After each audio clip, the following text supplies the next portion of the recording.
Hello everyone, welcome back to my mini vlog. আগের ভ্লগে বলেছিলাম যে আমি আর শিল্পা রান্না করব। সেটা আমাদের করব আর ভাবনাতেই সীমাবদ্ধ ছিল। রান্নাটা মাতাশ্রী করেছে।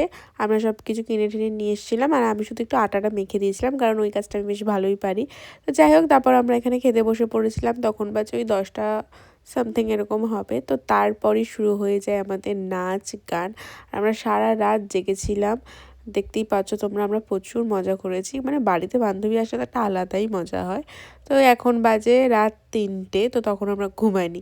তো ফাইনালি আমরা ঘুমিয়ে পড়েছি। আর এটা নেক্সট সানডে মর্নিং। আমরা সকালবেলা উঠেছি ওই 11টা নাগাদ।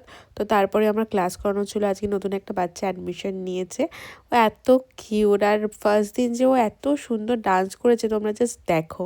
মানে আমার সাথে সাথে আমার তো ভীষণ ভালো লাগছিলো। আসলে এরকম ছোট বাচ্চারা যখন আমার কাছে নাচ করতে আসে, আমার নিজের প্রথম দিনের কথা মনে পড়ে যায়। যদিও আমার তেমন কিছু মনে নেই, কিন্তু আমিও তো মানে একটা সময় এরকমই আমার মা আমাকে গল্প করে যে 2 বছর বয়স থেকে নাকি আমি নাচ করি। তো হয়তো ওর থেকেও ছোটো ছিলাম তখন আমি। আর তখন আমি খুব দেখে দেখে নাচ করতাম। আমার মা ভীষণ আমাকে বকা দিত, দিদি বকা দিত। আর ভাবি এখন তো এই নিয়েই আমার ওকে দেখে আমার নিজের কথা খুব মনে পড়ছিল। আর আমি আমার বান্ধবীকেও বলছিলাম যে দেখ, তোর যখন মেয়ে হবে তোর মেয়েও আমার কাছে নাচ শিখবে। তো এরপর আমি ওকে ক্লাস করাচ্ছিলাম। তারপর আবার বড়দের ক্লাস ছিল। তো আজকের ভিডিওটা এখানে এন্ড করছি। টাটা।